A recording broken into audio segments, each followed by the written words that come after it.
मेरी पत्नी का इस दुनिया में मेरे अलावा कोई नहीं था। ना तो ससुराल में, ना उसके मायके में। मैं बिल्कुल भी अकेली थी। हमने लव मैरिज किया था।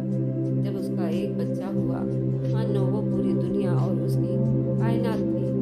अब वह विधवा हो चुकी थी। उसने अपने पीछे एक छोटे से मकान के अलावा कोई चीज़ नहीं छोड़ी। मकान भी कीमती नहीं था। पति के मरने के सिर्फ 1 महीने पहले ही उसका बेटा पैदा हुआ था। लेकिन पति के मरने के बाद उसकी सारा ध्यान एक छोटे से बच्चे की तरफ हो गया था। बस उसका ही वही बच्चा उसकी मेरा एक ही सहारा है। मैं उसे खूब पढ़ाऊंगी, अच्छा आदमी बनाऊंगी। मेरे पति की ये आखिरी निशानी है। जब बच्चा बड़ा हुआ तो उसे स्कूल में एडमिशन करवा दिया। वह दिन उसके लिए बहुत खुशी का दिन था जब वह अपने बच्चे को पहली दफा स्कूल लेकर गई। गुजरते रहे माँ अपने बच्चे को बहुत ध्यान के साथ अपने नन्हे बच्चे को स्कूल पहुंचाती रही। आखिर वह दिन भी आ गया जब बेटे ने पूरी पढ़ाई करके सर्टिफिकेट माँ के हाथ में लाकर रख दिया। माँ को उस दिन जो खुशी हुई, उसका इजहार किसी भी किताब के पन्ने में नहीं मिलेगा। यह किसी भी तरह बोल पाना मुमकिन नहीं है। एक वक्त आया, बेटा कॉलेज की पढ़ाई भी पूरी हो गई थी और उसने साइंस में टॉप किया था। अब वह मेडिकल कॉलेज की पढ़ाई के लिए यूनिवर्सिटी में गया। एक गरीब माँ के लिए वाकई ये बहुत बड़ी खुशी की बात है। उसका बेटा अब ग्रेजुएट भी हो गया था। अब आगे की पढ़ाई डॉक्टर की बाहर मुल्क में करने जाना था। माँ भी अब लगते जिगर को बाहर पढ़ाई करने के लिए भेजने पर राजी हो गई। माँ की खुशी होती है कि उसका बेटा पढ़ लिख कर बड़े से बड़े आदमी बन जाए, बड़ा जॉब करे। आखिर वह दिन आ ही गया। बाहर दरवाजे पर टैक्सी आकर खड़ी हो गई। कुछ ही देर में बेटे को विदा करना है। ड्राइवर हॉर्न बजा रहा था। माँ अपने लगते जिगर को तैयार करके दरवाजे से बाहर निकली। टैक्सी का दरवाजा बंद हुआ और फिर कुछ ही देर गुजरे थे कि टैक्सी मम्मी की आंखों से ओझल होकर हवाई अड्डे चली गई। माँ को बेटे की जुदाई बेहद सदमा पहुंचाकर घर के अंदर गई, बिस्तर पर लेट गई और सिसकियां ले लेकर रोने लगी। बेटा अब विदेश पहुंच चुका था। उस जमाने में टेलीफोन, इंटरनेट की सुविधा नहीं थी। दूर प्रदेश में बसने वाला लोग के लिए अपने वतन या घर से बातचीत करने के लिए सुविधा नहीं थी। माँ ने फिर अपने बेटे को खत लिखा और अपने बेटे के पास भिजवाया। जब बेटे का खत आता तो माँ खुशी के मारे जैसे रो रो गिरती। वक्त देखते देखते गुजरने लगा। दिन से हफ्ता, हफ्ता से महीनों, महीनों से साल भी हो गया। एक दिन बेटे का खत मिला। उसने अब डॉक्टर की पूरी डिग्री कर ली थी। माँ ने अब ये खबर सुनी कि बेटा एक डॉक्टर बन गया है। माँ का खुशी का तो क्या पूछो, मारे पूरे मोहल्ले को मिठाइयाँ बांट डाली। फिर दरवाजे पर कोई आया। एक बार, 2 बार, 3 बार। बहुत दिनों बाद आज माँ गहरी नींद में सो रही थी। बाद उसे आज अच्छी दरवाजे पर कोई हल्की हल्की आवाज़ उसके कानों तक ना पहुँच पाए। उसने फिर जोर से आवाज़ लगाई। सुनकर अचानक माँ की आँख खुली। बेताबी से डरती हुई दरवाजे पर पहुंची। दरवाज़ा खोला तो सामने एक निहायत ही खूबसूरत जवान अंग्रेज की तरह दिख रहा था। माँ ने एकदम से बेटे को अपने सीने से लगा लिया। फिर क्या था, बेटा भी आंसू बहा रहा था और माँ के तो आंसू रुकने का नाम ही नहीं ले रहे थे।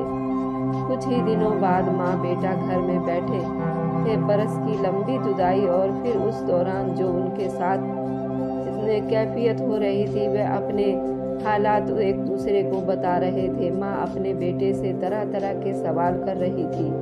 बेटा भी बूढ़ी माँ को जुदाई के किस्से सुना रहा था। अब उनके हालात बिल्कुल अच्छे हो गए थे। उनकी आमदनी भी काफ़ी बढ़ने लगी थी। बाद में उस लड़के का मिजाज अपनी माँ के तरफ से कुछ अलग हो चुका था।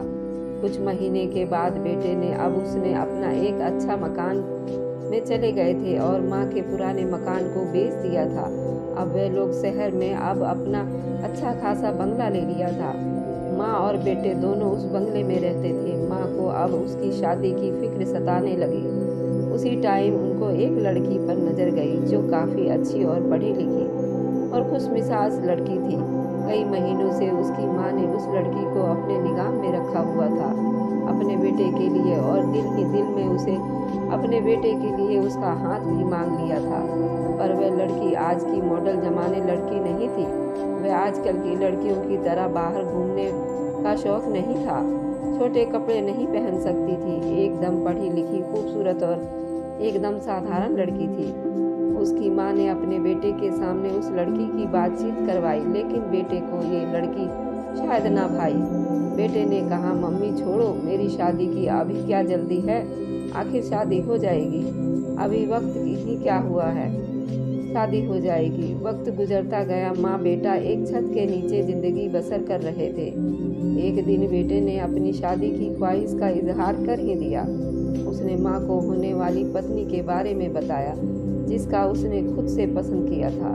लड़की एक बड़े बाप की और अच्छे खानदान की बेटी थी। शादी बड़े धूमधाम से हुई। बंगले में हुस्न की मलका आ गई अपनी रंगरेलियां दिखाने के लिए। लड़की एक बड़े बाप की बेटी थी, इसलिए उसका मिजाज थोड़ा घमंडी टाइप था। आमतौर पर ऐसी खानदान की लड़कियों का थोड़ा सा अपने से सबको नीचा दिखाना और बात बात में बेइज्जती करना अब जैसे तैसे घर चल ही रहा था। बेटा अब भी अपनी बूढ़ी माँ से अपनी पत्नी के बारे में पूछता कि पत्नी का उसके साथ कैसा रवैया है, वह मेरी मौजूदगी में तुम्हारी खिदमत करती है या नहीं। तो माँ का सिर्फ यही जवाब होता, अच्छी बहू है बेटा, मेरे साथ इज्जत एहतराम से पेश आती है। माँ का सिर्फ एक ही जवाब होता, अच्छी है माँ बेटे से बहू के बारे में ये सब इसलिए कहती कि बेटे की जज्बात को ठेस ना लगे और घर का माहौल बिल्कुल ठीक चलता रहे। और बेटा भी माँ से अब दिलचस्पी नहीं ले रहा था। ऑफिस आता और अपनी पत्नी से बातचीत करता और खा पी कर सो जाता। सुबह उठता, ड्यूटी पर चला जाता, यही उसका रोज का काम होता। धीरे धीरे उसके दिल से माँ की मोहब्बत जाती रही। अब नौबत यहाँ तक आ पहुँची कि उसे रात के दिन में कभी भी माँ का ख्याल नहीं आता था। एक दिन वे ऑफिस से दोपहर को ही घर वापस आ गया।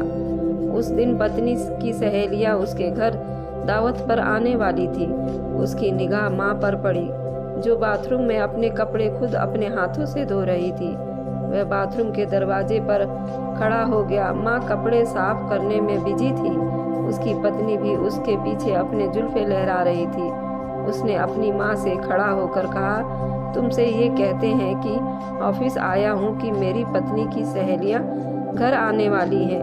हमारे घर उनकी दावत है, इसलिए तुम मेरी पत्नी की शान शौकत का ख्याल रखते हुए आज कोई अच्छा कपड़ा पहनकर उनका स्वागत करना। हाँ, लेकिन उनके साथ बैठने की कोशिश ना करना। ये मेरी और मेरी पत्नी की इज्जत का सवाल है। माँ का सब्र का पैमाना टूट चुका था। उसने अपने कानों पर यकीन नहीं आ रहा था। आज उसे अपने इसी बेटे से क्या कुछ सुनने को मिल रहा था, जिसकी पढ़ाई के लिए मैंने न जाने उसे कितना खून पसीना एक किया था। उसने कपड़े एक प्लास्टिक की थैली में रखे और घर से बाहर निकल गई। बंगले पर एक लंबी नजर डाली, उसके आंसू टपक रहे थे। फिर उस माँ के दिल से एक आह निकली और जुबान पर एक शब्द निकला, ए भगवान तुझे माफ करे बेटा, भगवान कसम मैंने तेरी औरत, तेरी पत्नी के लिए हमेशा भलाई का काम किया है। भगवान की कसम मुझे याद नहीं कि मैंने तेरी पत्नी को कभी किसी किस्म की तकलीफ नहीं दी है। हे भगवान तुम सबको माफ कर दो। बेटा फिर ना मालूम मंजिल की तरफ चल पड़ी। कई महीने बीत गए। बूढ़ी माँ कभी उसके घर, कभी उसके दर, कभी एक घर, कभी दूसरे घर में अपनी जिंदगी के दिन गुजारती रही। अनजाने लोगों के अपने बेटे की खैर खबर पूछती रहती थी। दिन गुजरते गए। बहू बेटे माँ का बिल्कुल भूल चुके थे। अब इस वाक़े को कई साल गुजर चुके थे। अचानक बेटे को कोई बीमारी लग गई। बीमारी देखने में तो कुछ मामूली सी बीमारी लग रही थी। उसके क्लिनिक में भी उसका इलाज नहीं हो पाया और डॉक्टर उसके इलाज को नहीं पकड़ पाए। उसकी पत्नी ने उसको दूसरे अस्पताल में दाखिल करवा दिया। इधर उसकी माँ को किसी ने नाजुक हालत के बारे में बताया तो वे तड़प उठी। उसने फौरन टैक्सी कराए और अस्पताल पहुंच गई। माँ आखिर माँ होती है। माँ की ममता की, मोहब्बत की मिसाल दुनिया में कहाँ मिल सकती है। बेटे बीमार के बारे में जब उसने सुना था बेचैन हो गई थी और बेटे से मिलने के लिए तड़प रही थी, मगर बहू के कहने पर अस्पताल के स्टाफ ने उसे बेटे से मिलने से मना कर दिया। 1 महीने तक अस्पताल में लाइलाज चल रहा था। फिर डॉक्टरों ने कहा कि मरीजों को घर ले जाओ और वहीं इलाज करेंगे। घर में इलाज से कुछ खास कामयाबी नहीं हासिल हुई। जब उसका बैंक बैलेंस खत्म हो गया तो घर की चीज़ें बेचने की नौबत आ गई। इधर पत्नी भी उसकी बीमारी से सेवा करते करते परेशान हो गई। वह बात बात पर पति पर फूट पड़ती और झुंझलाती और चिल्लाती, बोलती कि अपने पति को जली कटी सुनाती रहती। लाचार पति बिस्तर पर पड़ा हुआ पत्नी के बातें बर्दाश्त करता रहता। एक दिन पत्नी ने गुस्से में आकर कहा, बस बहुत हो गया। जब से मैंने तुम्हारे घर में कदम रखा मुश्किलों पे मुश्किल परेशानी की चक्की में पिस कर रह गई हूँ। कुछ दिनों तक तुम्हारी माँ को झेलती रही, अब तुम्हारी बीमारी आ गई है, अब तुम्हें झेल रही हूँ। अब मेरा और तुम्हारा साथ नहीं निभ सकती है। मुझे तलाक चाहिए। तुमने सुना नहीं कि मैं क्या कह रही हूँ? मुझे तलाक चाहिए। आज और अभी पत्नी के बातें सुनकर यूँ लगा जैसे उसने चेहरे पर थप्पड़ मार दिया हो। उसने पत्नी के कहने पर फौरन तलाक दे दिया और अपने पत्नी के हाथ में पकड़ा दिया। उसके बाद उसकी सेहत दिन ब दिन गुजरने लगी। अब उसे अपनी माँ की याद सताने लगी। गिरती हुई सेहत और गरीबी में उसे अपनी माँ की ज़रूरत महसूस हो रही थी। जमीन पर सिर्फ एक ही बस्ती थी जो उसे जिंदगी की तरह ला सकती थी और वह उसकी माँ थी। लेकिन माँ भगवान न जाने कहाँ गुम हो चुकी थी। कई महीनों से लोगों के उसके बारे में कुछ खबर नहीं थी। वह माँ की तलाश में दर बदर भटक रहा था। उसकी कोई खबर नहीं थी और वह हर जगह जाता। वह अपनी माँ की रट लगाए था। एक दिन वह मंदिरों के पास गुजर रहा था। शाम का वक्त था। पहुंचा मंदिर में लोग पूजा आरती कर रहे बाहर निकल रहे थे। मंदिर के दरवाजे पर बैठी एक बूढ़ी औरत पर जो हाथ में एक कटोरी लिए हुए थी और लोगों से भीख मांग रही थी, उसकी वही माँ जिसने उसे पाल पोस कर बड़ा किया था और इतना बड़ा डॉक्टर इंसान बनाया था। वह माँ जिसने बेटे को पढ़ा लिखा कर अफसर और डॉक्टर भी बनाया था, उसका वही बेटा बड़ा होकर दिल में ही सोच बैठे कि उसका बड़ा बेटा आदमी बन जाएगा तो उसके बुढ़ापे का सहारा बन जाएगा। लेकिन आज वे हालात देखकर कटोरी लेकर खड़ी थी मंदिर के सामने, भीख मांग रही थी। बेटे को बड़ा झटका लगा। वह फौरन अपनी माँ की कदमों में गिर गया और रो रो कर गले से लिपट गया और अपनी माँ को घर लेकर फौरन आ गया। जोर जोर से चिल्ला कर कह रहा था, लानत हो ऐसी पत्नी पर जो कि आई माँ बेटे के प्यार को उसने जमीन तले रोन दिया। उसके प्यार के चक्कर में अपनी माँ ही को भुला गया था। ऐसी बेवफा पत्नी पर जिसने मुझे माँ जैसी अजीम हस्ती को जुदा कर दिया। भगवान की मार पड़े उस पे, मुझ पर मैं मर जाऊं, मैं जमीन में धंस जाऊं। ऐसी माँ को मैंने बहुत दुख दिया है। घर पहुंचकर हिचकियां लेकर रोने लगा। उसने माँ के पांव पकड़कर माफ़ी मांगा। माँ आखिर माँ होती है। उसके जज्बात मोहब्बत की मिसाल कहाँ मिल सकती है। उसने बेटे के सर पर हाथ फेरा, कहने लगी, नहीं बेटा, कोई बात नहीं, मुझे तुमसे कोई गिला नहीं है। एक जो माँ ही तो है बिना वजह प्यार करती है। Thanks for watching, like and subscribe, bye bye.